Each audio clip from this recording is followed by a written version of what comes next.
Beverly has been very, very active in helping gather information, gather interviews, identifying people to participate and to make sure that this exhibit really truly represents her people.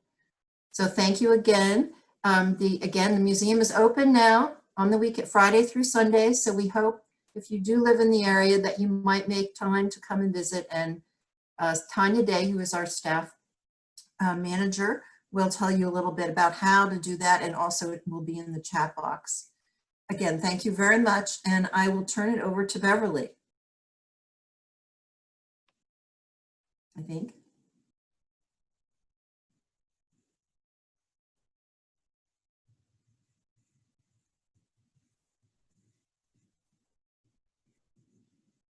I can keep talking too.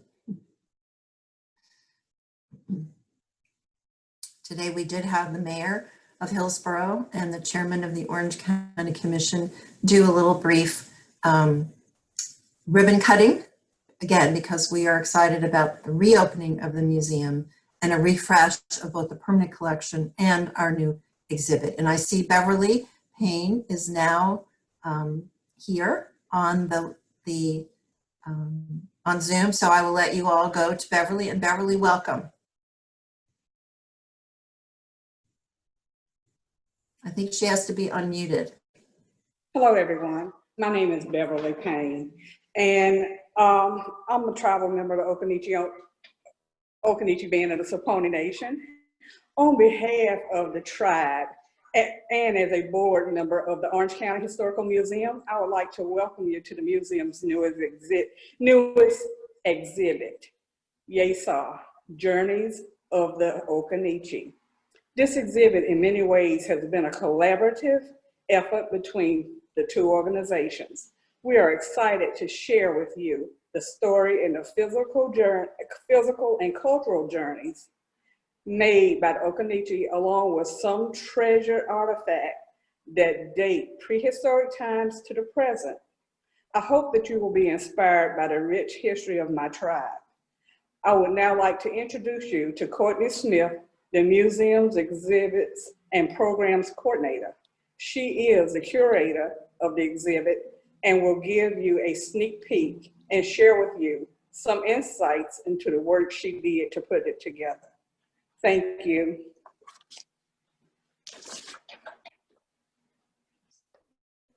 Good evening, and welcome to our exhibit, Yésah, Journeys of the Occaneechi. As Beverly indicated, the installation of this exhibit has been a collaborative effort, and we are truly thankful for all of the assistance we have received from the Occaneechi Band of the Saponi Nation.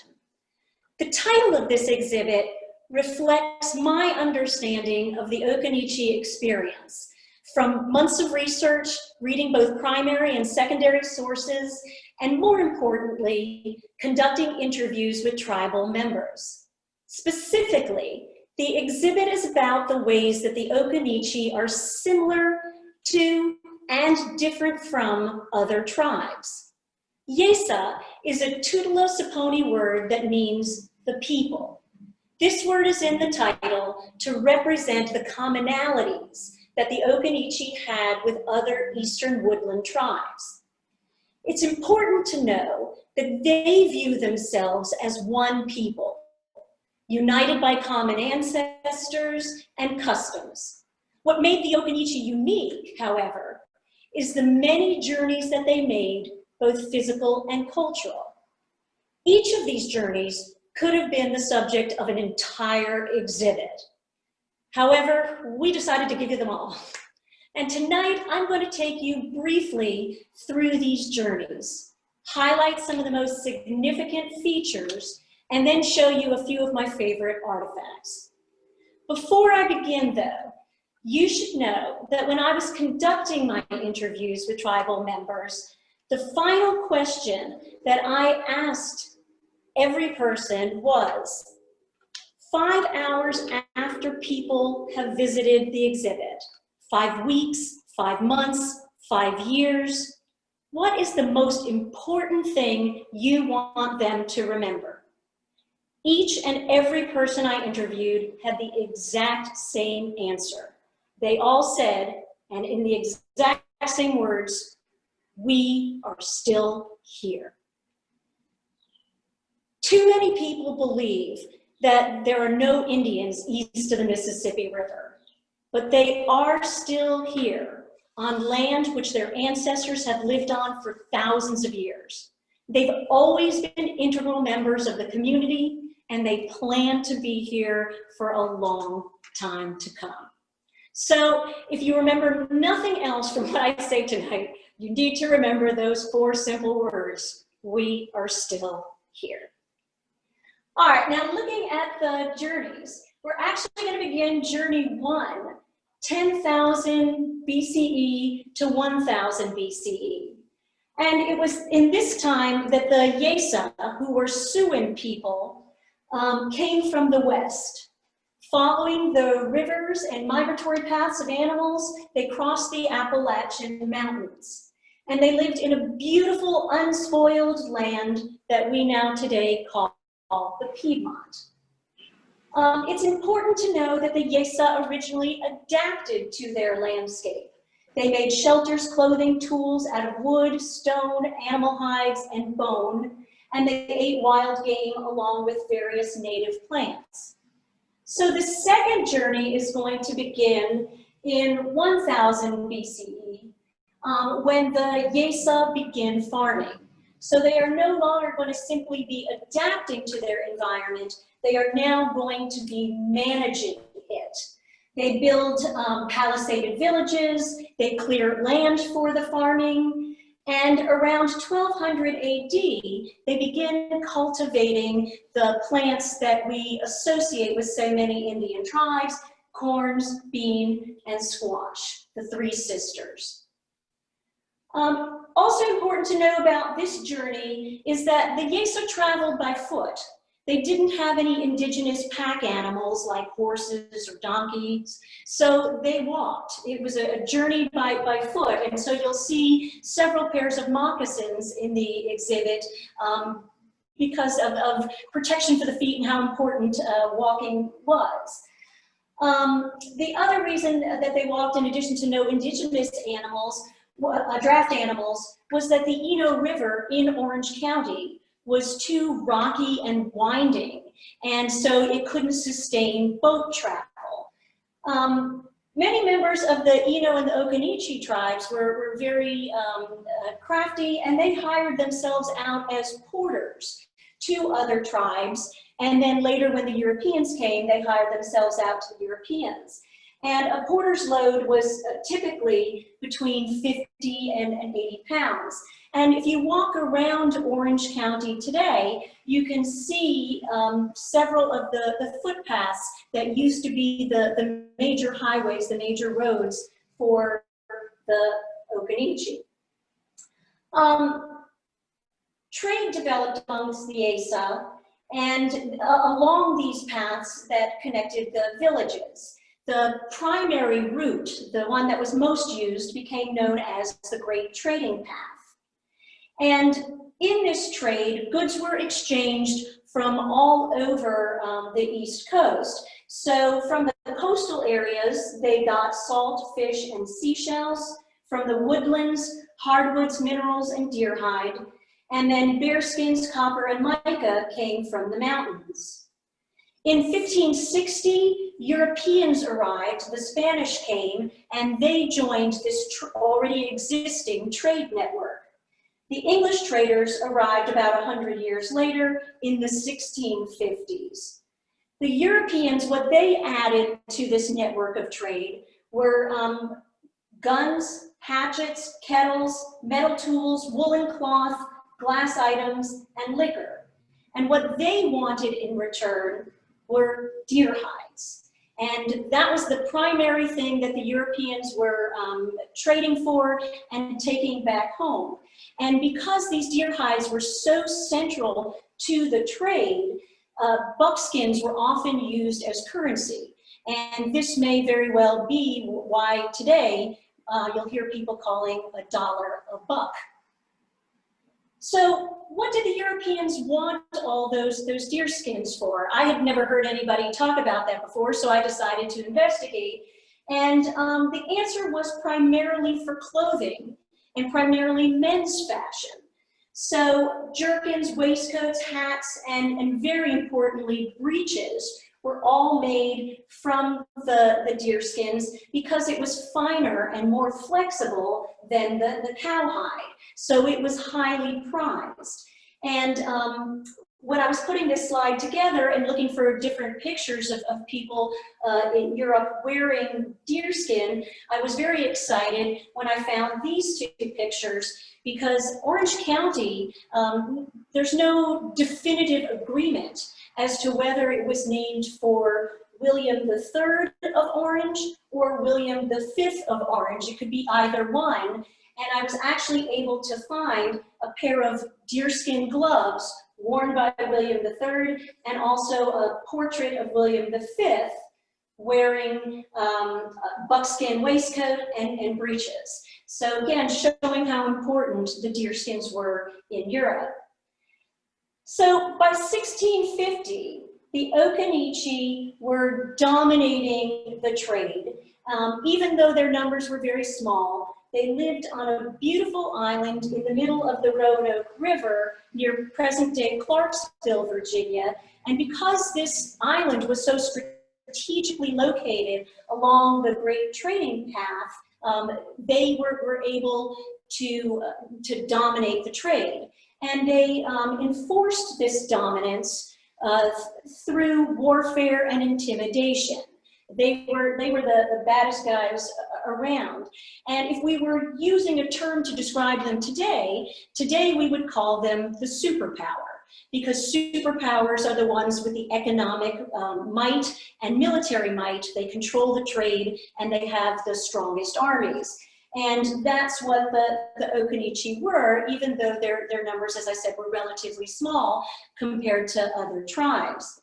Their chief rival, the other big superpower amongst the native people, were the Six Nations, or the Iroquois.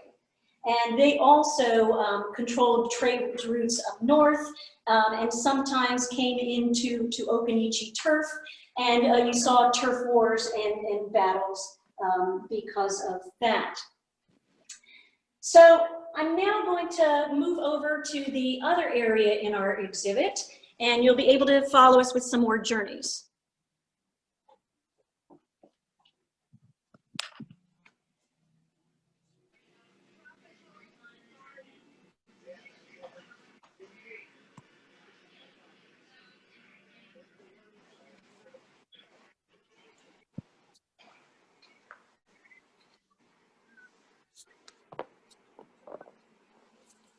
Okay, so we're picking up here now with Journey 3, and Journey 3 begins in 1676.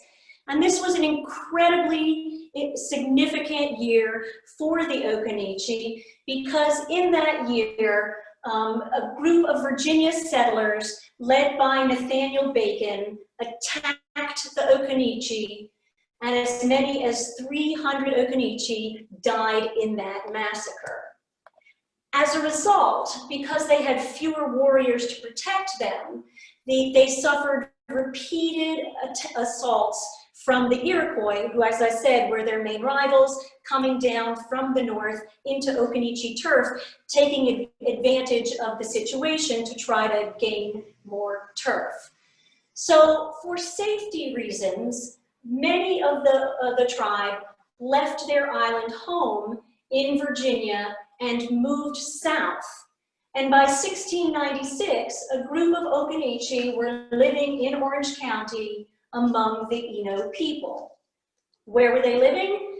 They were living right along the Eno River, in a bend in the river, a place that archaeologists called the Frederick site. And if you are in Hillsborough and you go from downtown Hillsborough and are walking on the river walk, it's just a little ways east to where the Occaneechi were living. And they built a palisaded village. They called their town Occaneechi, and it had about 10 to 12 houses, and the village was home to about 50 to 75 people. Structures included a central fire pit, a sweat lodge, storage pits, and 3 separate cemeteries. And if that sounds like a high number, it is a very high number if you only had 50 to 75 people, 3 separate cemeteries. So that gives you some sense that there was a disproportionate number of people dying at this time. When they set up this new village in Hillsborough, they stayed very traditional. So life didn't change that much from how it had been in the previous journeys. And even though there was a lot of contact with the Europeans, their diet and habits remained basically the same. So they were eating venison, corn, beans, squash, nuts, and berries. And the only thing that they added to their diet that was European was watermelon and peaches, and right, why not? Who wouldn't want that? This period is also significant because it is when trade between the English and the Occaneechi peaked. This was the peak period. And the reason for that was that from 1709 to 1720, a plague had destroyed European cattle herds. So that increased the demand for deerskin leather from the Americas. At the same time, an arms race that had begun in the 1660s between the Occaneechi, the Iroquois, and other adversarial tribes heightened the need for guns. So the English desperately wanted the deerskin, the Occaneechi wanted the guns to keep pace and protect their lives.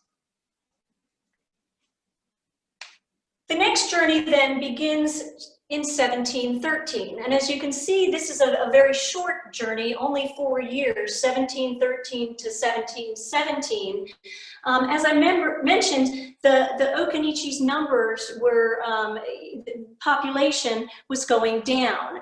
And the reasons for that was they were threatened by unscrupulous colonial traders who were taking advantage of them, the European diseases that came with the traders, fighting with other tribes, and unfortunately alcoholism.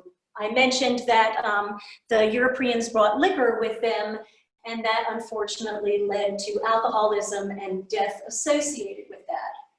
So with the hope of protection, they signed a treaty in 1713 with the Virginia colony, and along with 200 to 300 members of other Yésah tribes, they moved to a 36 square mile reservation in Virginia, not far from where they had been in Clarksville, and they called this reservation Junkatapurse, or Horse's Head.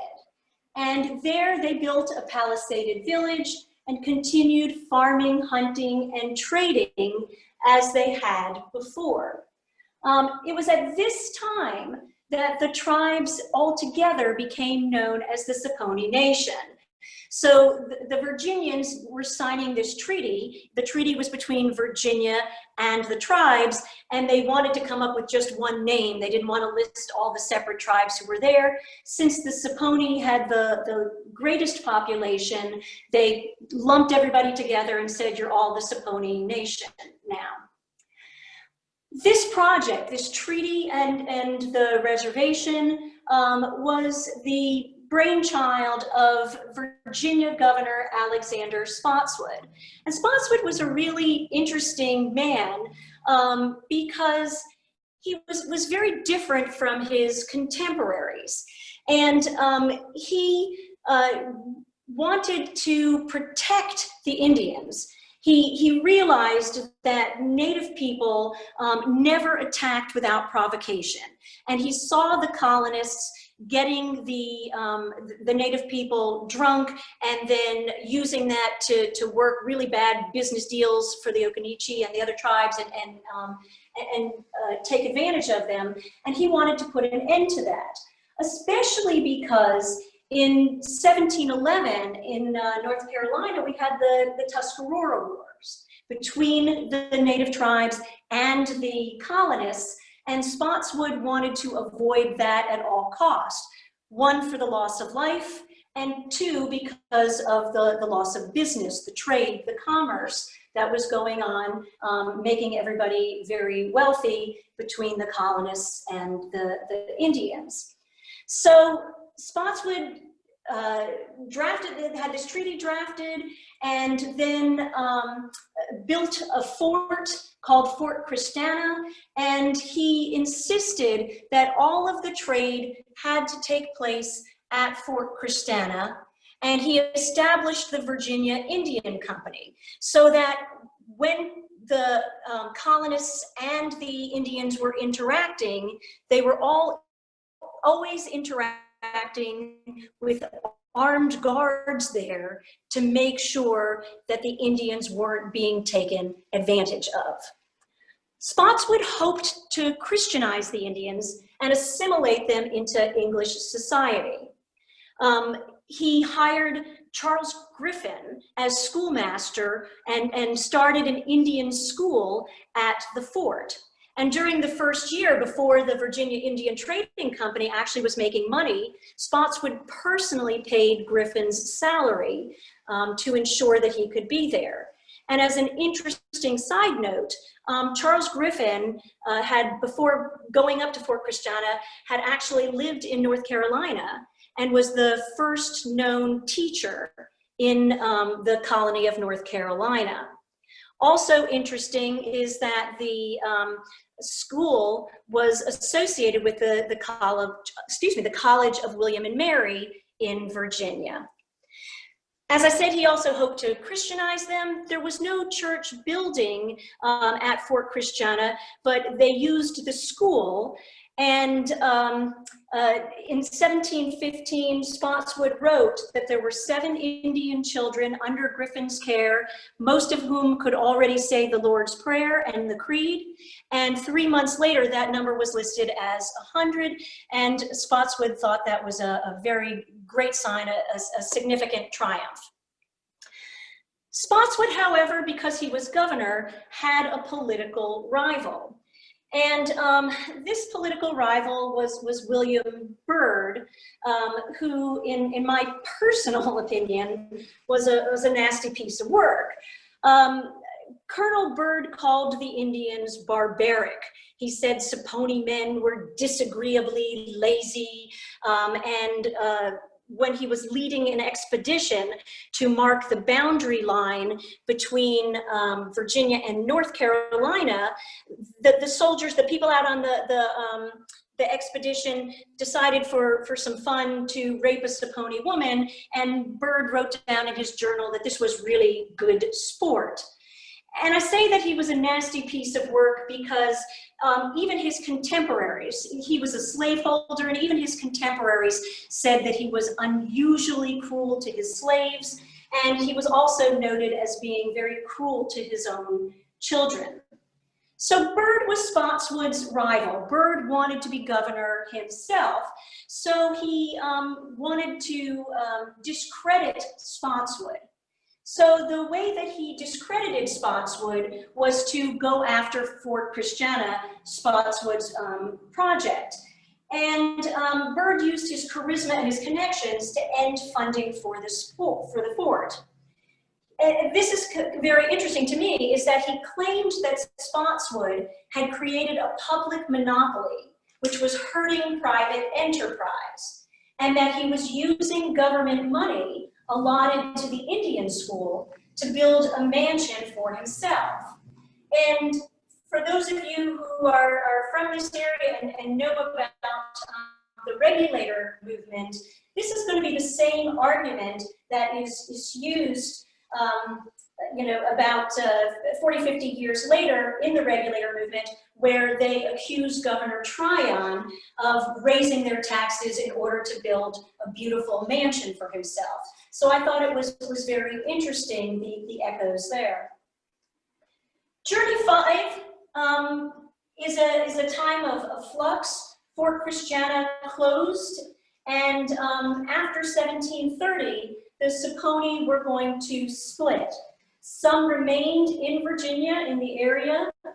Some actually joined their old rivals, the Iroquois in the north, and others migrated back and forth to the Catawbas in the south.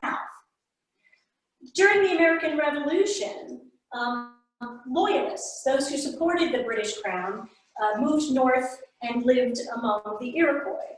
And those who supported American independence remained in the border area of Virginia and North Carolina. So the Occaneechi who are here in this area today can very proudly say that they were patriots. Their ancestors supported the American cause for independence. Journey 6, after the Revolutionary War, the Occaneechi faced increased threats from American settlers who wanted tribal lands. Some of the Occaneechi who were associated with the Quakers moved to Ohio and Indiana.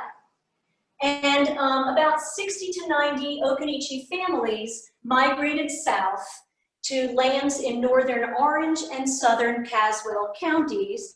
And then a few years later, 1849, a lot of this area is going to become Alamance County when Orange County is split up.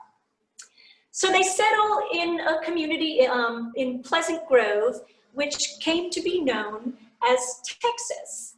And there are two different reasons people say why it was called Texas. Some say because when outsiders were looking at the people who lived there, they thought they looked Hispanic. And then the other claim is that there was a lot of lawlessness in the area, which reminded them of the Wild West. So until the 1940s, this area in Pleasant Grove was comprised almost entirely of related families. Occaneechi surnames like Whitmore, Jeffries, Burnett, Haithcock, and Korn, you'll find those on the censuses. Census data from the 1830s recorded a population of around 275. But the Occaneechi, they flourished in Pleasant Grove, and by 1938, an article in the local paper listed their population as approximately 1,500 and stated that there were 122 farms with over 6,400 in acreage. And so most of the Occaneechi at this time owned land and many had substantial holdings.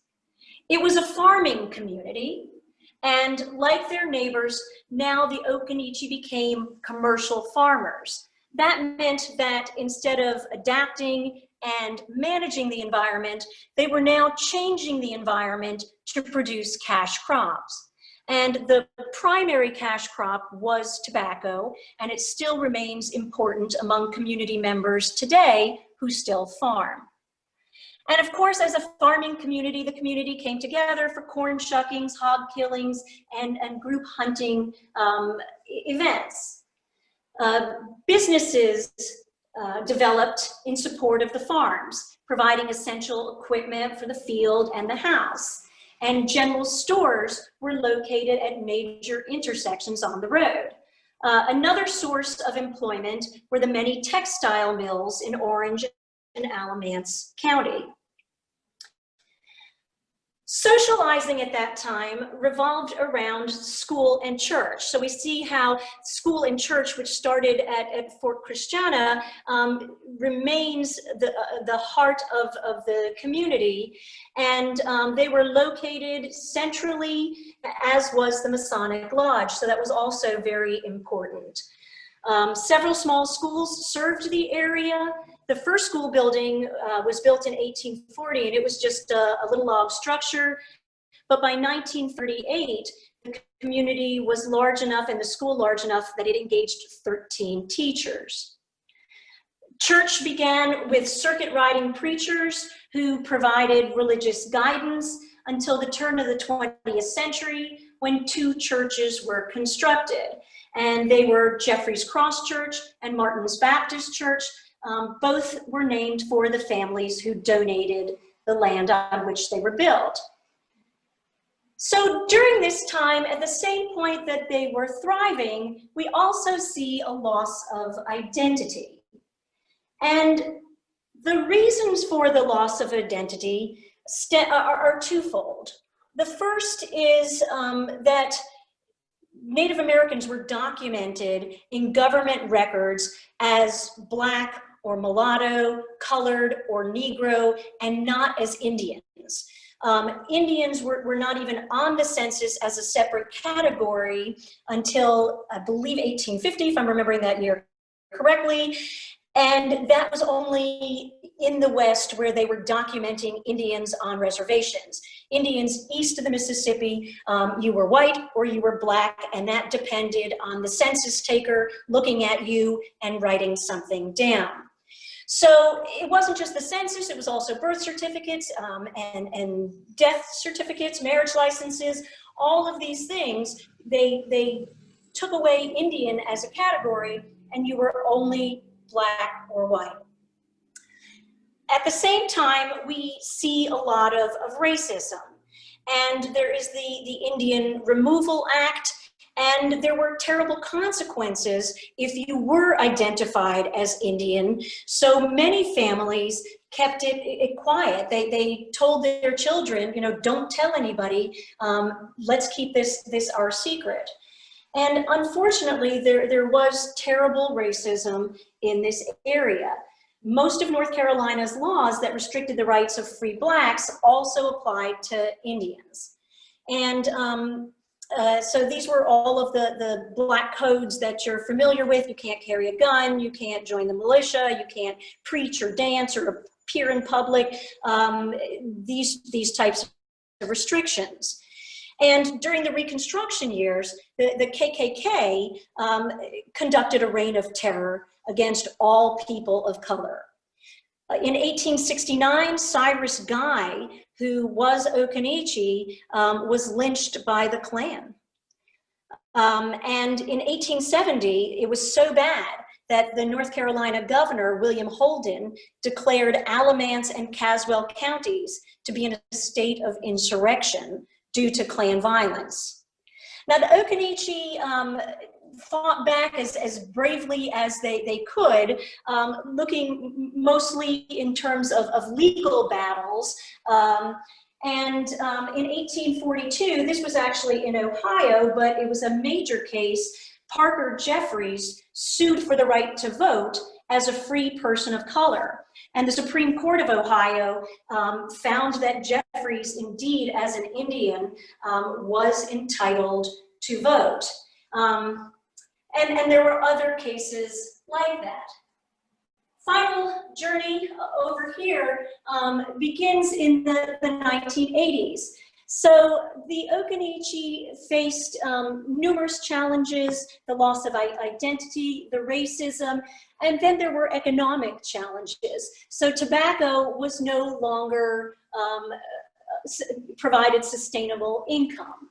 The textile mills closed. Box stores replaced the local community store. But fortunately, there was a rediscovery. Just when they were sort of on the brink of full assimilation, they began to research and look into it and to begin practicing again, or preserving, not practicing, but preserving tribal ways and becoming more active. So the tribe is going to experience a resurgence. It's going to begin with holding powwows. So they had always gathered as a community for harvest celebrations, church revivals, and homecomings. And now they decided that they would host powwows. So the first powwow was in 1984. They also decided to apply for state recognition. All of those years of not being listed correctly as Indians, they wanted it. It was very important to them that the state validate them as Occaneechi and recognize who they were. It was actually a long battle. It started in 1990 and lasted until 2002, required a lot of research, paperwork, and lobbying. But fortunately, in February of 2002, the Occaneechi Band of the Saponi Nation became the state's 8th recognized Indian tribe. The tribe, as I said, has been a very effectual community organization. They've been involved in lots of other projects, like creating a replica village in Hillsborough, which if you come to Hillsborough, you can visit and see right along the Riverwalk, near to where Occaneechi had been.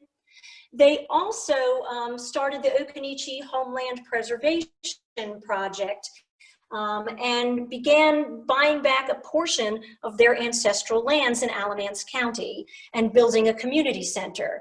So for the first time in over 250 years, the Occaneechi owned land as a tribe, and the site is incredibly impressive. It is open not just to tribal members, but also to the public, and we'll have to check in on COVID concerns, but when you can, you should definitely go up there. They have their own museum.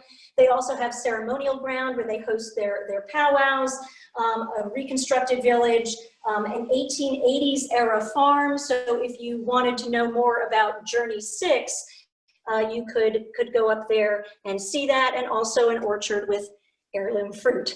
And I know I've talked a lot. I just wanted to point out now a few of my favorite artifacts, so you get a sense of all of the artifacts that are here in the museum. I'll start with one that is very, very tiny. It's a piece of pottery, a pottery sherd, that dates back probably around 1200 to 1400 AD. And what I love so much about this sherd is you can very, very clearly see that it is patterned from a corn cob.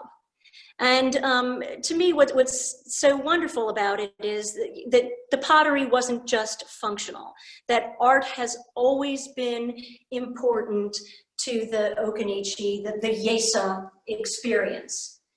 Speaking of corn, this is another one of my favorite artifacts, and for all of you gardeners out there, this is strawberry corn. And kind of like the Occaneechi, it was thought for a while that the strawberry corn was extinct and that it was no longer around. But the Yésah had been cultivating it for many, many years. It is rare and endangered, but it is still here. And many tribal members are still cultivating it today.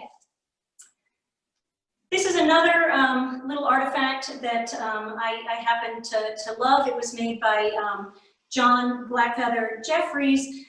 It's a needle. So when you see all of the beautiful regalia and you know how it was put together, this is a replica, but it is what a bone needle would have looked like thousands of years ago, sewing clothing and other important things together. And we do in the museum have other sewing kits from other years, so I love the continuity. This here is an Iroquois ball-headed club. And the reason I picked this one out is to me, it gives you some sense of just how fierce the Iroquois were. And so the greatest rival of the Occaneechi, and if you can imagine somebody wielding this with deadly force, I don't know why, but it gives me more chills than any other types of weapons. And some of them actually would have metal spikes in them. So to me, the sight of somebody coming after you with this would be incredibly frightening. This is a hunting tool. It's a rabbit stick, relative of the boomerang. And part of the reason why I love this rabbit stick, it was also loaned to us by John Blackfeather Jeffries, is because he was telling me that during the Great Depression, when families were, needed to hunt in order to put meat on the table, bullets were too expensive to buy. So rather than take the rifle, a lot of them who had learned the skill of using this tool were able to go out and hunt rabbit and other small game and put meat on the table using this hunting tool. And again, it kind of shows you that the practices and the traditions, the culture was passed down from generation to generation and never completely lost, and always there in little ways, whether it be stories that were handed down or tools and methods for hunting, fishing, sewing, cooking. I have two more artifacts that I'm going to show. I had such a hard time selecting this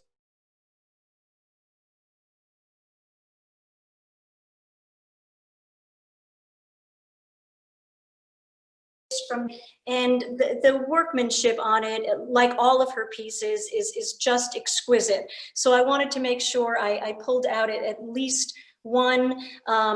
Baskets, again, a functional piece, but always with an eye on the artistic.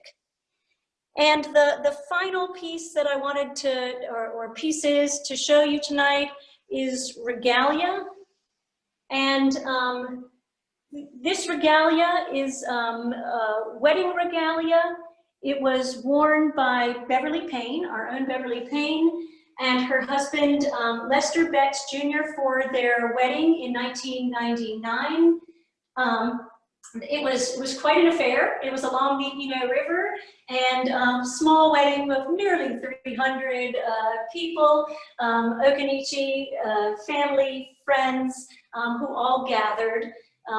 Beverly's gown, which is absolutely stunning, as I'm sure you'll all agree, was made by Mary Pugh, and she based the design of it on the Sorton woman, who was discovered and is one of the few cases where they were able to find existing clothing, enough of it in terms of getting an actual picture of what the clothing was like, versus just looking at pictures that Europeans had drawn. And of course, if you look at Beverly's gown, you'll see that the fringe is significantly longer, and that is because Mary Pugh said that Beverly was an Indian princess, and her dress needed to look like a princess dress. And so wouldn't we all love to look like a princess in that? All right, well, I have babbled on and on and on. That's all I have. We're gonna switch things over somehow so that you can ask questions. All right, it's gonna take 1 second, and then you can be thinking of your questions. I believe the way that we're gonna do questions is for you all to type them in, and I will do my absolute best to answer them, keeping in mind that I am very much a novice and an outsider at all of this, trying my best to do an accurate representation. Do we have any questions?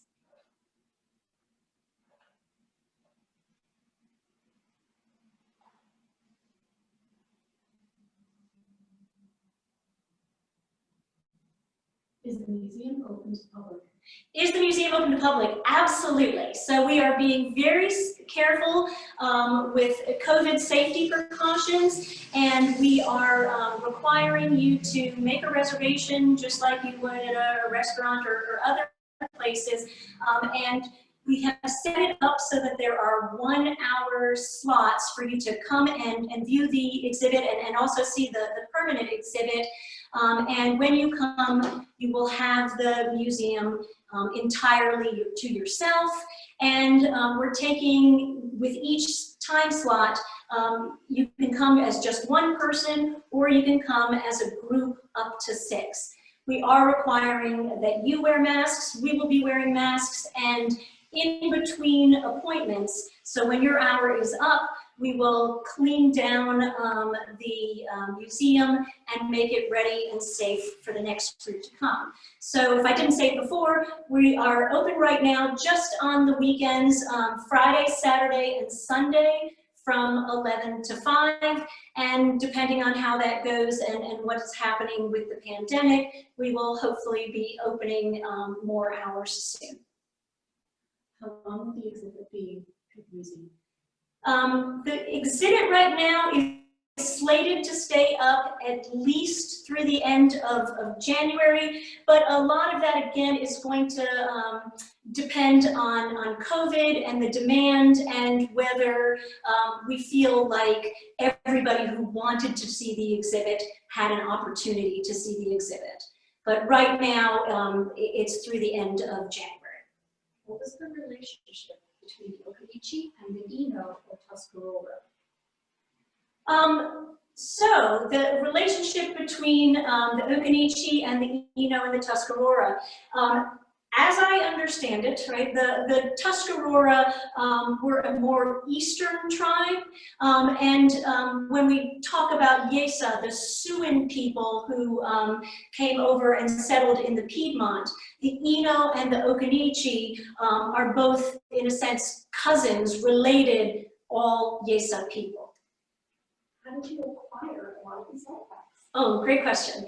So we had several of our prehistoric artifacts in the collection already. Some were donated by people who found these artifacts in their yard. Some was donated to us when the Chapel Hill Museum closed. We have items on loan from the University of North Carolina's Research Laboratory of Archaeology, and a good number of the other things that we've had long-term were donated by John Blackfeather Jeffries. Then John was just incredibly wonderful. I went over to his house where he has his own museum, and he basically said, what do you want, what do you need, and furnished me with so many other artifacts.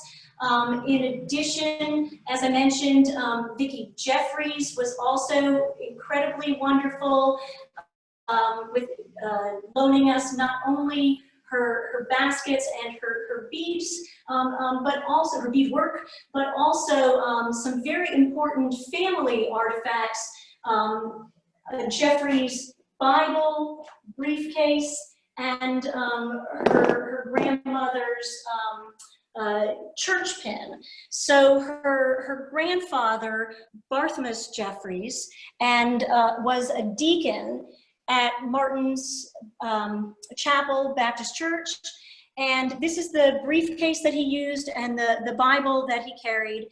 And his wife, Katie Liggins Jeffries, that was a brooch that she wore only for special occasions, like going to church. Beverly Payne, as you saw from the regalia, was also wonderful in loaning us many items. We have some dream catchers from Patricia Johnson. So when you come, you'll see them all and kind of, right? But basically, our artifacts came primarily from tribal members, from the generosity of tribal members who loaned them to us. What? Were fish a part of their diet? Were fish a part of their diet? In terms of the research in what I read from the University of North Carolina, it doesn't seem like it was a predominant food. Also, looking at, there were a lot of Johns who wrote primary source accounts, John Lederer, John Lawson, John Fontaine. None of them specifically mentioned fish. I can't believe that it wouldn't have been included. I know that there was hunting and fishing, but in terms of what portion of their diet, it really isn't mentioned in either of those sources. Can you tell me the route of the Indian trading path and what years it was active? Yes. So the primary route, which is called the Great Trading Path, and hopefully we'll have a speaker later on come and talk with you all more in depth about that. But Interstate 85 approximates the route of the Great Trading Path. And nobody really knows the actual year that it began, but it definitely began way before the Europeans came over here, in what would be called the prehistoric, because there's nothing written down about it, the prehistoric time. And as I said, you can consider Interstate 85 a great trading path because people use it as a main north-south thoroughfare. Did the Occaneechi face the Trail of Tears at all, and were any parts of the tribe forced to go west as part of the Indian Removal Act? Here I'm a little out of my league, but as I understand it, the impact for the Occaneechi of the Indian Removal Act and the Trail of Tears was more having to go underground, having to hide your Indianness, and in order to stay and not be forced west. So I'd be surprised if there weren't some who joined in on the migration and were part of the migration. But again, I'm speaking very much in terms of speculation.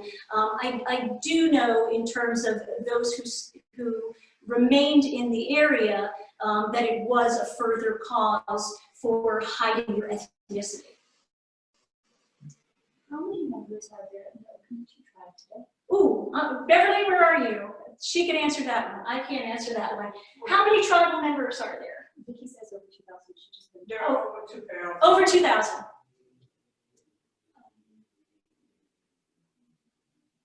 I visited a similar exhibit at the Roxborough Museum and the Tribal Center just north of the North Carolina-Virginia border.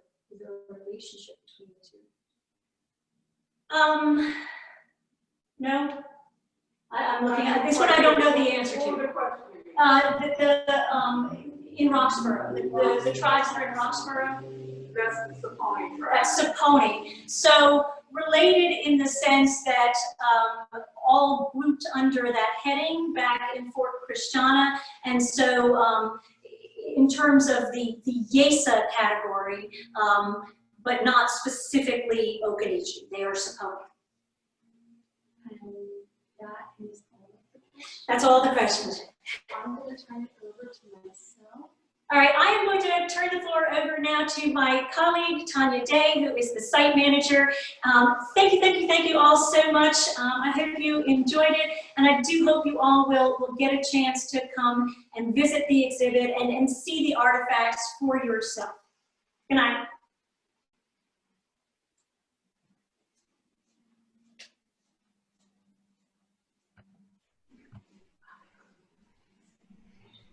Hello and good evening. We are so grateful that you are here with us tonight, and we are so excited for you to come and see us in person. I have put in the chat our website.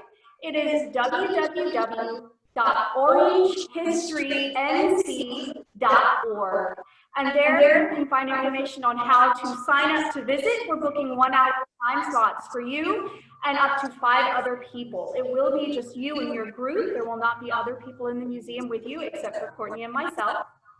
You will be sanitizing, like mentioned earlier, in between each group. We are incredibly proud of this exhibit, and we truly value the input from tribal members, and I think that's what makes this exhibit really special. And if you enjoyed tonight, there will be this presentation that is being recorded available on our website. There'll be links on our social media, And I will be sure to send out an email to all of the participants from tonight, letting you know when that is available. Now, I know that it's difficult to view some of our slides. Do not worry. There is already prepared a slideshow of all of the exhibition text, as well as a narration that goes over on top of it. And that will soon be made available on our website as well. Again, that is www.orangehistorync.org. I'd also like to let you know that we have a series of Thursdays at the museums to accompany this exhibition. This is only the first of 5 total events, and will be happening every other Thursday. These can also be signed up for on our website, and I have to say that many of you are already signed up for them. The next one coming up is called Digging Up History, and it features Dr. R.P. Stephen Davis. Again, it'll happen at 7 p.m., and this will be on October 8th. After that, we have Occaneechi Ghost Stories on October 22nd with Lawrence Dunmore. Indigenous Herbs with Vicki Jeffries on November 5th. And on November 19th, we do have a family activity, although of course all of these are family appropriate, although please be warned that Occaneechi Ghost Stories are ghost stories. On November 19th, we'll be making felt moccasins and looking into how moccasins were some of the most important transportation tool for those traveling the trading path. I'm so glad that you enjoyed tonight. Feel free to message us through our website, contact us with any questions, or let us know if you would like to be added to our newsletter. So thank you so much, and we hope to see you in person soon. Have a great evening.